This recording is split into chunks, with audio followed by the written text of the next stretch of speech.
నమస్తే, నేను Priya. Welcome to వైద్యం ఆరోగ్యం. ఇవాల్టి వైద్యం ఆరోగ్యంలో మనం మాట్లాడుకోబోయే టాపిక్ సంతానలేమి రావడానికి గల కారణాలేంటి, సంతానలేమిని సమస్యగా ఎప్పుడు గుర్తించాలి, సంతానలేమికి ట్రీట్మెంట్ ఏ విధంగా ఉంది, ఈ విషయాలన్నీ మనతో మాట్లాడడానికి 49 హాస్పిటల్ నుంచి డాక్టర్ శృతి గారు మనతో పాటు లైవ్లో సిద్ధంగా ఉన్నారు. వారితో మాట్లాడి మరిన్ని విషయాలు తెలుసుకుందాం. నమస్తే అండి. సో ముందుగా సంతానలేమికి పీసీఓడి ఎంతవరకు ఎఫెక్ట్ చూపిస్తుంది? What is PCOD? సో సంతానలేమి అండ్ పీసీఓడి రెండు కూడా different topics and they are vast topics అనమాట. సో సంతానలేమి అంటే ఏంటి? ఇన్ఫర్టిలిటీ. సో సంతానలేమి అని ఎప్పుడు అంటారు? మ్యారేజ్ అయిన తర్వాత 1-2 months కలిసి ఉండి తర్వాత ప్రెగ్నెన్సీ రావట్లేదు, అప్పుడు ఇన్ఫర్టిలిటీ అనొచ్చా అంటే నో, డెఫినెట్లీ నాట్ అండి. కపుల్కి మ్యారేజ్ అయిన తర్వాత కంటిన్యూస్గా రిలేషన్లో ఉంటూ వైఫ్కి రెగ్యులర్ సైకిల్స్ వస్తూ ఉండి అన్నీ కరెక్ట్గా వాళ్ళు ఇంటర్కోర్స్లో పార్టిసిపేట్ చేస్తూ ఒక 1 year వరకు వితౌట్ ప్రొటెక్షన్ ట్రై చేసినా కూడా ప్రెగ్నెన్సీ రాకపోతే దాన్ని ఇన్ఫర్టిలిటీ అనొచ్చు. ఇన్ఫర్టిలిటీకి చాలా కారణాలు ఉంటాయండి. మేల్స్కి చూసుకుంటే కొన్ని కారణాలు ఉంటాయి, ఫీమేల్స్లో కొన్ని కారణాలు ఉంటాయి. సో ఇప్పుడు మనం మాట్లాడుకోబోయేది పీసీఓడి. సో ఫీమేల్స్లో మోస్ట్ కామన్ కాజ్ నవేడేస్ చూస్తున్నది పీసీఓడి. సో ఈ పీసీఓడితో పాటు డెఫినెట్లీ ఇన్ఫర్టిలిటీ ప్రాబ్లం కూడా కొంతవరకు పీసీఓడి కూడా కారణం అవుతుందన్నమాట. సో ఎందుకు పీసీఓడి, అసలు ఏంటి ఇది అని మనం మాట్లాడుకున్నట్టయితే, పీసీఓడి మనం ఫుల్ ఫామ్ చెప్తే PCOD polycystic ovarian disease are polycystic ovarian syndrome, రెండు కూడా సేమే. ఇవి అర్థం కాని వాళ్ళు వాడుక భాషలో దీన్ని ఏమంటారు అంటే నీటి బుడగల సమస్య అని చెప్తే చాలామందికి అర్థమవుతుంది అనమాట. So what happens in this PCOD? This is mainly ఒక హార్మోనల్ ఇంబ్యాలెన్స్ డిజార్డర్ అండి. అంటే ఒక life style disorder and hormonal imbalance disorder. So what that means, normally మనము కొన్ని సమస్యలు ఏంటంటే ఇన్ఫెక్షన్ వల్ల రావచ్చు, కొన్ని వేరే మెడిసిన్స్ వల్ల రావచ్చు. బట్ పీసీఓడి అనేది మనం ఎంచుకున్న లైఫ్ స్టైల్ వల్ల వచ్చిన disorder. So if you are active, మంచిగా యాక్టివ్గా ఉండి అన్నీ ప్రాపర్ డైట్ మెయింటైన్ చేస్తూ ప్రాపర్ వర్కౌట్ సెషన్స్ ఫాలో చేస్తూ ఉన్న వాళ్ళకి డెఫినెట్లీ పీసీఓడి కొద్దిగా దూరంగానే ఉంటుంది. ఎవరైతే సెడెంటరీ లైఫ్ స్టైల్లో ఉంటారో, అంటే ఎక్కువ వర్కౌట్ చేయకుండా ఒకే ప్లేస్లో కూర్చొని వర్క్ చేయడము, కంప్యూటర్స్ ముందు గంటల తరబడి కూర్చొని వర్క్ చేయడం, ఇలాంటి వాళ్ళల్లో ఫిజికల్ యాక్టివిటీ చాలా తక్కువగా ఉంటుందన్నమాట. సో వీళ్ళల్లో హార్మోన్స్ బ్యాలెన్స్ కొద్దిగా మిస్ అయ్యి పీసీఓడి ప్రాబ్లమ్ స్టార్ట్ అవుతుంది. సో జంక్ ఫుడ్ తినేవాళ్ళు, ఎస్పెషలీ ప్రిజర్వ్డ్ ఫుడ్స్, తర్వాత ప్యాక్డ్ ఫుడ్స్, ఇట్లాంటి వాళ్ళకి కొంచెం పీసీఓడి ప్రాబ్లమ్స్ ఎక్కువగా చూస్తున్నాం. సో దీంట్లో నార్మల్గా ఎగ్ రిలీజ్ అవ్వడము కొద్దిగా కష్టంగా ఉంటుందన్నమాట. సో పీసీఓడి వాళ్ళల్లో ఎగ్స్ రిలీజ్ అవ్వడము డిఫికల్టీ ఉంటుంది. ఒకవేళ రిలీజ్ అయినా కూడా ఆ ఎగ్ క్వాలిటీ చాలా లో, sub optimal quality of ovaries ఉంటాయన్నమాట. సో దట్ ఈస్ వై వీళ్ళకి సంతానలేమి ప్రాబ్లమ్స్ వచ్చే ఛాన్సెస్ చాలా ఎక్కువగా ఉంటాయి. సో ఇది ముందు నుంచే మనం డిటెక్ట్ చేసుకొని బిఫోర్ మ్యారేజ్ కూడా మనం పీసీఓడి ప్రాబ్లం కనిపెట్టచ్చు. ఎంత త్వరగా దీన్ని డయాగ్నోస్ చేస్తే అంత త్వరగా మనం ట్రీట్మెంట్ మొదలు పెడితే వీళ్ళకు కూడా పిల్లలు కలిగే ఛాన్సెస్ చాలా బాగా ఉంటాయి అన్నమాట. రైట్. అలాగే అంటే పీసీఓడి ఉన్న వాళ్ళకి ఇమీడియట్గా పిల్లల్ని ప్లాన్ చేసుకోమని కూడా చెప్తుంటారు ఒక సొల్యూషన్గా. సో ఆల్రెడీ డెలివరీస్ అయిపోయిన వాళ్ళకి అది లైఫ్ స్టైల్ డిజార్డర్ లాగా కంటిన్యూస్గా మెడిసిన్ వాడాల్సిందేనా? యా. సో మెయిన్ అండి, ఇప్పుడు కొన్ని డిసీజెస్ ఉంటాయి. ఫర్ ఎగ్జాంపుల్ ఇప్పుడు మనకు ఫీవర్ వచ్చింది, టాబ్లెట్ వేసుకుంటే తగ్గుతుంది. ఇన్ఫెక్షన్ ఉంది, యాంటీబయాటిక్స్ వేసుకుంటే తగ్గుతుంది. పీసీఓడి ఉంది, టాబ్లెట్ వేసుకుంటే తగ్గుతుందా? నో. పీసీఓడికి tablet is not at all a cure. ఉన్న టాబ్లెట్స్ ఇచ్చిన టెంపరీ పర్పస్. పర్మనెంట్గా పీసీఓడిని మీరు స్టాప్ చేయాలి ఆర్ ప్రివెంట్ చేయాలి అనుకుంటే definitely exercise is the most important thing and only one thing I must say. Because exercise వల్ల రిలీజ్ అయ్యే కొన్ని హార్మోన్స్, ఆ హార్మోన్స్ వల్లే పీసీఓడి కంట్రోల్ అవుతుంది. అది దేనివల్ల మనము తీసుకోలేము. ఆ హార్మోన్ మెడిసిన్ ఫామ్లో మనకు దొరకదు, ఇంజెక్షన్స్ ద్వారా దొరకదు. Only when you do proper exercises అప్పుడు మాత్రమే ఆ ఇన్సులిన్ అనే హార్మోన్ బాడీలో రిలీజ్ అవుతుంది. ఈ ఇన్సులిన్ ఎంత బాగా ప్రొడ్యూస్ అయితే అంత బాగా పీసీఓడి కంట్రోల్ అయ్యి హార్మోన్స్ అన్నీ కూడా బ్యాలెన్స్ అవుతాయి అన్నమాట.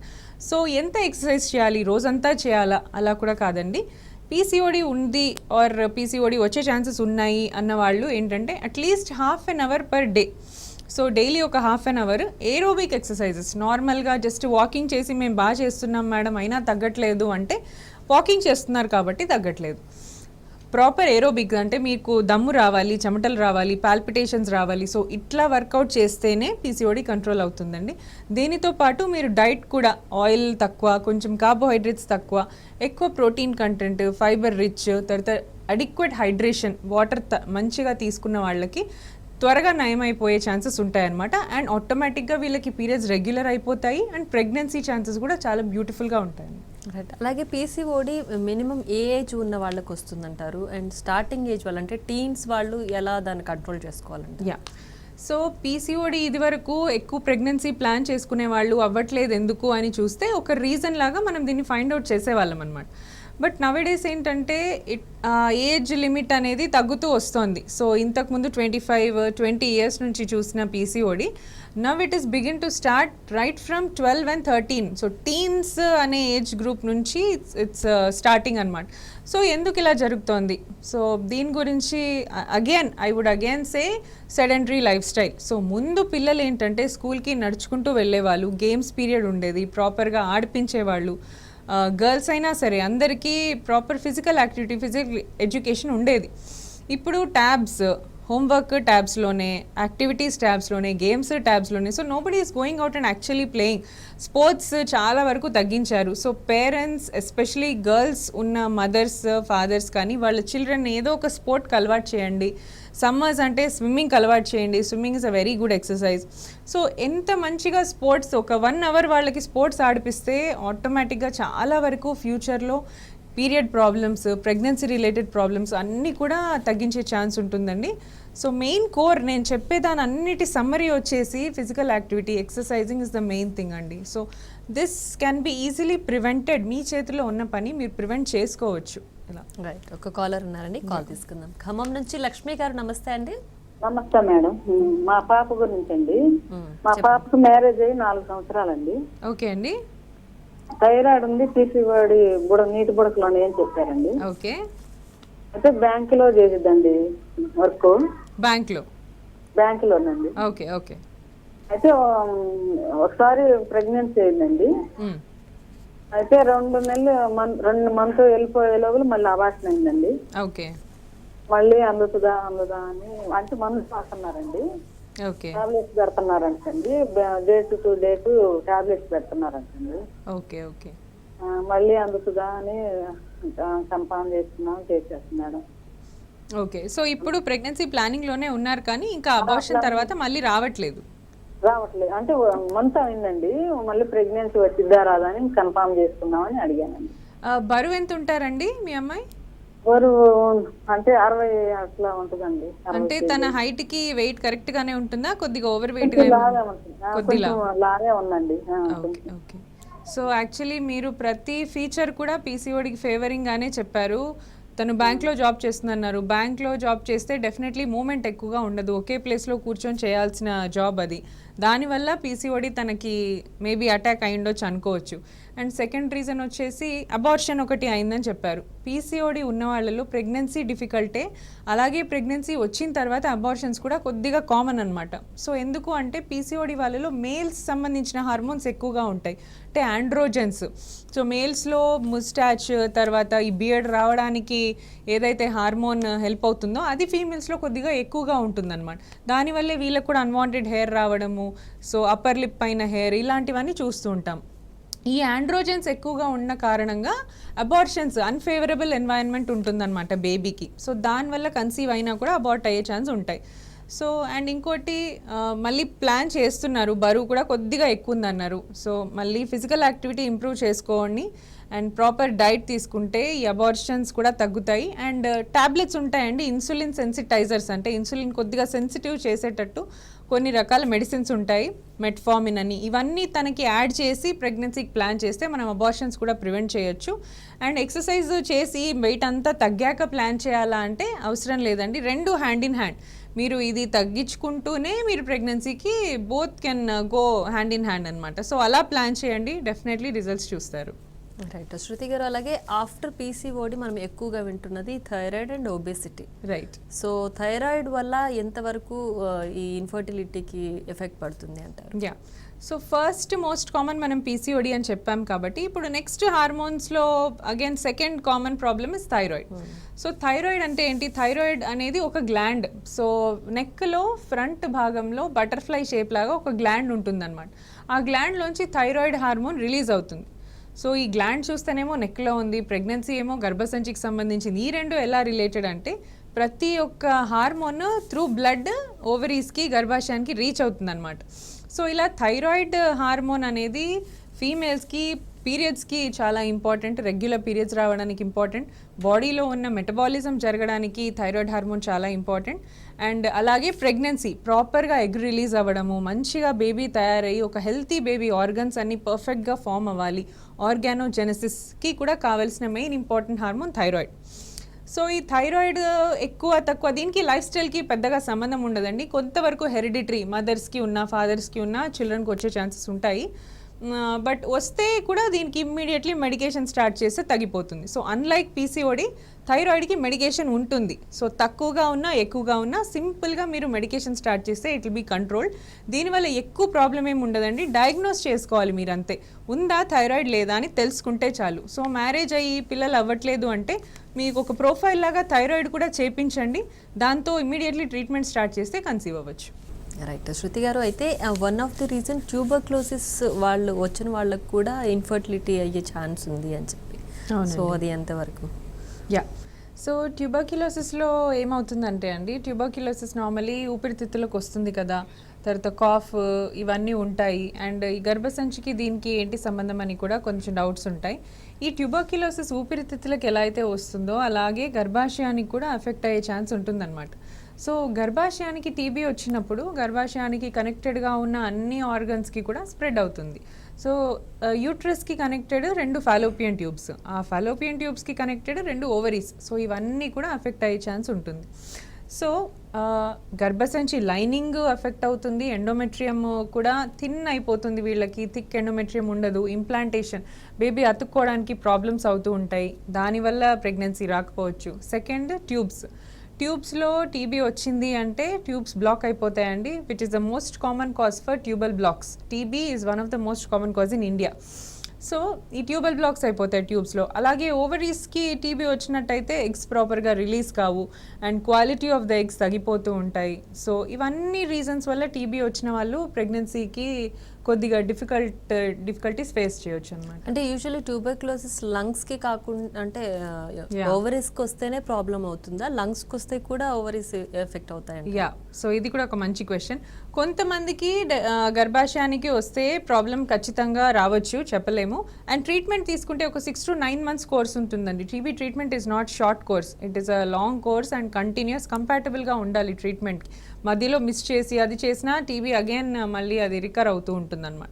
సో లంగ్స్కి వచ్చినప్పుడు కూడా కొంతమంది బాగా వీక్ ఇమ్యూనిటీ ఉన్నవాళ్ళు, స్ట్రాంగ్గా లేని వాళ్ళకి ఏంటంటే టోటల్ బాడీ స్ప్రెడ్ అయిపోతుంది ఆ ఇన్ఫెక్షన్. సో అలా ఫీమేల్స్లో యూట్రస్కి వీటికి వచ్చే ఛాన్సెస్, ఓవరీస్కి వచ్చే ఛాన్సెస్ ఉంటాయి. సో లంగ్ టీబీయే వచ్చింది మాకు, దీనికి రాలేదు అని అనుకోవడానికి లేదు. లంగ్ టీబీ వచ్చిన వాళ్ళకి మళ్ళీ ఇక్కడ వచ్చే ఛాన్సెస్ కూడా ఉంటాయన్నమాట యూట్రస్. సో అది ఎలా తెలుసుకోవాలి? గర్భాశయం లైనింగ్ ఎండోమెట్రియంకి చిన్న బయోప్సీ తీసి టీబీ టెస్టింగ్కి పంపిస్తే మనకు కన్ఫర్మ్ అవుతుంది అనమాట, టీబీ బ్యాక్టీరియా అందులో ఉందా లేదా. సో ఒకవేళ లేనట్టయితే వరి అవ్వాల్సిన అవసరం లేదండి. బ్యాక్టీరియా ఉంది అని తెలిస్తే ఆ టెస్ట్లో మాత్రం ఖచ్చితంగా టీబీ కోర్స్ తీసుకొని once you finish the course అప్పుడు ప్రెగ్నెన్సీకి ప్లాన్ చేస్తే బెటర్. రైట్. అలాగే డాక్టర్, అంటే పీసీఓడి లేదు, థైరాయిడ్ లేదు, అంత నార్మలే ఉంది, కానీ ఒబేస్గా ఉన్నారు అని పిల్లలు రావట్లేదు అని, ఇన్ఫర్టిలిటీ అని వస్తే వాళ్ళకి ఎలా రూల్ అవుట్ చేస్తారు ప్రాబ్లం? యా, సో ఒబేసిటీ ఏంటంటే మెయిన్లీ హార్మోన్స్, ఈస్ట్రోజన్ హార్మోన్ వల్ల ఎక్కువగా ఉంటుందన్నమాట. హైపర్ ఈస్ట్రోజెనిక్ కండిషన్లో ఉంటారు. సో ఈస్ట్రోజన్ హార్మోన్ ఫ్యాట్లోంచి రిలీజ్ అవుతూ ఉంటుంది. సో ఎంత హైపర్ ఈస్ట్రోజన్ ఉంటే అంత ఎగ్స్ రిలీజింగ్లో కష్టం అవుతూ ఉంటుంది అనమాట. సో ఇది డైరెక్ట్ కనెక్షన్, ఎక్కువ నెంబర్ ఆఫ్ ఫ్యాట్, ఎక్కువ ఈస్ట్రోజన్ వల్ల ఇర్రెగ్యులర్ బ్లీడింగ్స్ రావడము, మళ్ళీ ఎగ్స్ ప్రాపర్గా రిలీజ్ కాకపోవడము, ఇవన్నీ ఇంటర్లింక్డ్. సో ఒబేసిటీ ఉన్న వాళ్ళకి పీసీఓడి రావచ్చు, పీసీఓడి స్టార్ట్ అయితే వాళ్ళు లావ్ అవ్వచ్చు, ఈ 2 ఉన్న వాళ్ళకి థైరాయిడ్ రావచ్చు. సో ఈ 3 అన్నీ కూడా బ్రదర్స్ అండ్ సిస్టర్స్ లాగా. సో ఒకటి వచ్చింది అంటే అన్నీ అటాక్ అయ్యే ఛాన్సెస్ ఉంటాయన్నమాట. సో ఒబేసిటీని అరికట్టడం కూడా it's in your hands. So ఇవన్నీ కూడా proper, again I will come back to proper diet and exercise. So ఇది ఫాలో చేస్తే ప్రెగ్నెన్సీ అనేది చాలా ఈజీగా ఉంటుంది. అండ్ జస్ట్ లా ఉన్నాం కదా ఏమవుతుంది అనుకోవడానికి లేదండి. మీ లిమిటేషన్స్ తెలుసుకోవాలంటే మీ వెయిట్కి మీ హైట్కి ఎంత ఉండాలి మీరు ఒక బిఎంఐ అని ఒక క్యాల్కులేటర్ ఉంటుంది. I think you can download it in your phone also. BMI calculator అని ఉంటుంది అనమాట. సో మీ హైట్ ఎంత, మీ ఇది ఎంత అని చెక్ చేస్తే బిఎంఐ అని ఒక వాల్యూ వస్తుంది. అది విదిన్ నార్మల్ లిమిట్స్ ఉంటే పర్వాలేదు. దాంట్లో ఓవర్ వెయిట్ అని ఒబీస్ అని చూపిస్తే మాత్రం ఖచ్చితంగా మీరు స్టెప్స్ తీసుకొని ఫాలో చేయాలన్నమాట. రైట్. అలాగే ట్యూబర్క్లోసిస్కి ట్యూబల్ బ్లాక్స్కి one of the reason tuberculosis అని చెప్పారు. సో ఇంకా ఏం రీజన్స్ ఉంటాయి ట్యూబల్ బ్లాక్ రావడానికి అండ్ ట్రీట్మెంట్ ఎలా ఉంటుంది? Yeah, so first common thing tuberculosis అండి. ట్యూబర్క్యులోసిస్ కాకుండా ఇలాంటి ఇన్ఫెక్షన్సే వేరే పెల్విక్ ఇన్ఫ్లమేటరీ డిజీజెస్, ఎస్టీడీస్ అంటారు. అంటే హస్బెండ్ వైఫ్ కలిసినప్పుడు సెక్షువల్లీ ట్రాన్స్మిటెడ్ డిజీజెస్ ఉంటాయి. ఈ హెచ్ఐవి ఉన్న వాళ్ళకి వీళ్ళకి కూడా ట్యూబల్ బ్లాక్స్ అయ్యే ఛాన్సెస్ ఉంటాయి అన్నమాట. అదే అండ్ సింపుల్ వైట్ డిశ్చార్జ్, ఒట్టి వైట్ డిశ్చార్జే కదా అని కూడా నెగ్లెక్ట్ చేస్తూ ఉంటారు. ఆ వైట్ డిశ్చార్జ్ కాస్త ఫ్రమ్ యూట్రస్ టు మళ్ళీ ట్యూబ్స్కి పాస్ ఆన్ అయ్యి ట్యూబ్స్ మళ్ళీ ఎఫెక్ట్ అయ్యే ఛాన్సెస్ ఉంటాయి. అండ్ ఇంకొంతమందికి ఏంటంటే న్యాచురల్లీ కొద్దిగా షార్ట్ ట్యూబ్స్ ఉండడము అండ్ పెరిస్టాల్టిక్ మూమెంట్ సరిగా ఉండకపోవడము, దీనివల్ల కూడా ట్యూబ్స్ బ్లాక్ అయ్యే ఛాన్సెస్ ఉంటాయి అన్నమాట. సో ఇవన్నీ రీజన్స్ మనం ఎలా తెలుసుకోవాలి, ట్యూబ్స్ బ్లాక్ అయ్యాయా లేదా అని ఎలా తెలుసుకోవాలి అంటే దీనికి సపరేట్గా టెస్ట్ ఉంటుందండి. నార్మల్ చేసే స్కానింగ్లో మనకి ట్యూబ్స్ బ్లాకేజ్ కనపడదు. ఓన్లీ ఎగ్స్ ఎన్ని ఉన్నాయి, గర్భసంచి ఎలా ఉంది, లైనింగ్ ఎలా ఉంది, ఇవన్నీ తెలుస్తాయి. కానీ ట్యూబ్స్ తెలుసుకోవాలి అంటే ఖచ్చితంగా we should approach separate test, SIS technique, HSG and laparoscopy. ఈ 3 టెక్నిక్స్ ద్వారా మనం ఓపెన్ ఉన్నాయా లేదా అని తెలుసుకోవచ్చు అన్నమాట. రైట్. అలాగే అంటే నార్మల్ ఫంగల్ ఇన్ఫెక్షన్స్ ఉంటే కూడా ఇన్ఫర్టిలిటీకి దారితీసే అవకాశం ఉందంట. ఎస్. సో వైట్ డిశ్చార్జ్కి అగైన్ మోస్ట్ కామన్ రీజన్ వచ్చి క్యాండిడియాసిస్ ఇన్ఫెక్షన్. సో ఈ క్యాండిడియాసిస్ ఇన్ఫెక్షన్లో థిక్ కర్డ్ వైట్ డిశ్చార్జ్ లాగా అవుతూ ఉంటుంది. సో ఈ ఫంగల్ ఇన్ఫెక్షన్ కూడా, ఫంగల్ ఇన్ఫెక్షన్ ఏం చేస్తుందంటే బ్యాక్టీరియాకి పాత్వే క్లియర్ చేస్తుంది అనమాట. సో ఒకసారి ఫంగస్తో కాస్త ఇమ్యూనిటీ డౌన్ అవగానే నెక్స్ట్ బ్యాక్టీరియా వచ్చి అటాక్ అవుతుంది. సెకండరీ ఇన్ఫెక్షన్స్ కామన్గా ఉంటాయి వీళ్ళలో. సో ఈ బ్యాక్టీరియల్ ఇన్ఫెక్షన్ వచ్చింది అంటే it will become more dangerous అనమాట. సో సింపుల్గా వైట్ డిశ్చార్జ్ స్టార్ట్ అయినప్పుడే అది ఏది నార్మల్ ఏది అబ్నార్మల్ డిశ్చార్జో తెలుసుకోవడం ఇంపార్టెంట్. నార్మలీ స్లైమీగా ఉండి జిగురులాగా ఉండి without any bad smell just before periods వచ్చేది నార్మల్ వైట్ డిశ్చార్జ్ అండి. ఇన్ బిట్వీన్ సైకిల్స్ అప్పుడు ఎప్పుడైనా అప్పుడు మధ్యలో కనపడము అండ్ బాగా మంట, దురదతో పాటు అసోసియేట్ అయ్యి బ్యాడ్ స్మెల్ రావడం, ఇలాంటివన్నీ ఇన్ఫెక్షన్కి ఇండికేషన్స్. సో ఇలా ఉన్నప్పుడు మీరు ఇమ్మీడియట్గా అప్రోచ్ అయ్యి ఒక యాంటీబయాటిక్ కోర్స్ యూస్ చేస్తే ఈ వైట్ డిశ్చార్జ్ని తగ్గించుకోవచ్చు. అండ్ ఇది మళ్ళీ మీకు ఫర్దర్ ఇంకా ప్రాబ్లమ్స్ రాకుండా మనం ఆపొచ్చు అనమాట. రైట్. అలాగే ట్రీట్మెంట్ విషయానికి వస్తే ఒక కపుల్కి, ఇన్ఫర్టిలిటీ ఉన్న కపుల్కి ఐయుఐ ఎప్పుడు సజెస్ట్ చేస్తారు అండ్ ఎన్ని సైకిల్స్ వరకు చేస్తారు? Okay, so IUI is nothing but intrauterine insemination. So intrauterine అంటే యూట్రస్ లోపలికి సెమెన్ శాంపుల్ వేయడం, దీన్ని ఐయుఐ అంటారు. నార్మల్లీ హస్బెండ్ అండ్ వైఫ్ కలుసుకున్నప్పుడు స్పర్మ్ శాంపుల్ అనేది వెజైనా దాకా రీచ్ అవుతుంది. So penis depth, vagina depth అంతే ఉంటుంది కాబట్టి అక్కడ వరకే స్పర్మ్ రీచ్ అవ్వగలుగుతుంది. సో కొంతమందికి ఏంటి సర్విక్స్లో అంటే యూట్రస్కి వెళ్ళడానికి ఒక ద్వారం ఉంటుందన్నమాట, door. So it is cervix. అక్కడ మెయిన్ ఇమ్యూన్ సిస్టమ్, బ్యాక్టీరియా అన్నీ ప్రివెంట్ చేసి ద ఓన్లీ మంచిగా ఉన్న స్పర్మ్స్ మాత్రమే లోపలికి వెళ్ళగలుగుతాయి అక్కడి నుంచి. అదొక మైల్ స్టోన్ లాగా అనమాట. సో అక్కడ చాలా వరకు స్పర్మ్స్ డెడ్ అయిపోయి ఓన్లీ ఫ్యూ స్పర్మ్స్ మాత్రమే లోపలికి రీచ్ అవుతాయి. అండ్ ఇట్లా అవ్వడం వల్ల ఏంటంటే ఓన్లీ కొంచెం శాంపుల్ మాత్రం లోపలికి వెళ్తుంది కాబట్టి అందరికీ న్యాచురల్గా సక్సెస్ అవ్వకపోవచ్చు. ఐయుఐలో మనం ఈ సర్విక్స్ని బైపాస్ చేసి మనమే ఎక్కువ నెంబర్ ఆఫ్ హెల్తీ స్పర్మ్ తీసుకొని యూట్రస్ లోపల వేస్తాం. So number of sperms are increased, distance the sperm should travel అది తగ్గుతుంది. అట్లనే ఓవరీకి దగ్గరగా వేస్తాం కాబట్టి ఎగ్కి దగ్గరగా, సో డిస్టెన్స్ టు ఫర్టిలైజ్ కూడా తగ్గుతుంది అనమాట. సో ఈ అన్నిటి వల్ల ఐయుఐ కొంచెం అడ్వాంటేజెస్ నార్మల్గా అవ్వని వాళ్ళకి. అలాగే ఐయుఐ ఎన్నిసార్లు చేసుకోవచ్చు అంటే 3 to 4 cycles of IUI is advised. So normally first సైకిల్లో కాని వాళ్ళకి అప్ టు 3 to 4 cycles చేస్తాము. అండ్ సక్సెస్ రేట్ కూడా 3 cycles 4 cycles చేసిన వాళ్ళకి కొంచెం ఎక్కువగా ఉంటుందన్నమాట. సో టిల్ 3 to 4 cycles మీరు హ్యాపీగా ఐయుఐకి ప్రొసీడ్ అవ్వచ్చు. రైట్. నెక్స్ట్ కాల్ తీసుకుందామండి. మహబూబాబాద్ నుంచి నెహ్రూ గారు, నమస్తే అండి. రైట్, కాల్ కట్ అయిందండి. అయితే యూజువల్లీ ఐవీఎఫ్ అనేది ఒక కపుల్కి ఎప్పుడు సజెస్ట్ చేస్తారు? అంటే నార్మల్గా ఇన్ఫర్టిలిటీ ఉంది అని చెప్పిన ప్రతి కపుల్కి ఐవీఎఫ్ చేయరు. సో ఎలాంటి టైంలో ఐవీఎఫ్ సజెస్ట్ చేస్తారు? So IVF is the last treatment option అండి. So last treatment and the best treatment option. So ఇప్పుడు మనం మాట్లాడుకున్నాం IUI 3 సైకిల్సే చేయొచ్చు, 4 సైకిల్సే చేయొచ్చు అని. సో తర్వాత ఏంటి, తర్వాత స్టెప్ IVF అనమాట. సో IUIలో మనం ఏం చేస్తాం, జస్ట్ స్పర్మ్ని కాస్త దగ్గరగా వేస్తున్నాం, బట్ ఎగ్ లోపలికి స్పర్మ్ వెళ్తుందా లేదా నోబడీ నోస్, అది కనుక్కునే స్కాన్ కూడా ఉండదు. IVFలో స్పర్మ్ని వెతికి పట్టుకొని ఎగ్ని పట్టుకొని దాని లోపల వేస్తామన్నమాట. So we force the sperm into the egg. ఈ ICSI ప్రాసెస్లో ఎంబ్రియో ఫార్మేషన్ అయిపోయింది. సో 50% అక్కడే మనం succeed అయిపోయామన్నమాట.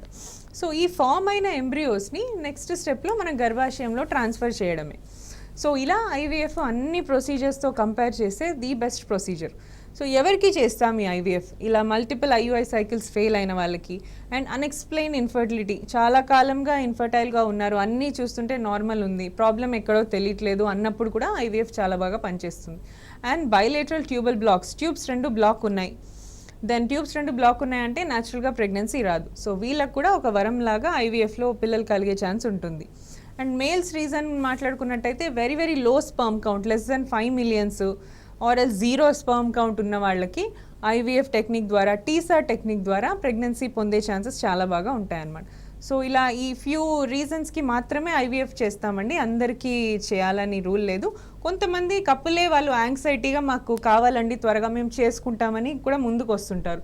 We don't have time, మాకు కావాలి, ఫ్రీజింగ్ చేసుకుంటాం మేము, అలాంటి వాళ్ళకు కూడా చేస్తాం అనమాట IVF. రైట్, నెక్స్ట్ కాల్ తీసుకుందామండి. హైదరాబాద్ నుంచి కుసుమ గారు, నమస్తే అండి. నమస్తే మేడం. చెప్పండి, ప్రాబ్లం చెప్పండి, డాక్టర్ గారు ఉన్నారు. మేడం నమస్తే మేడం.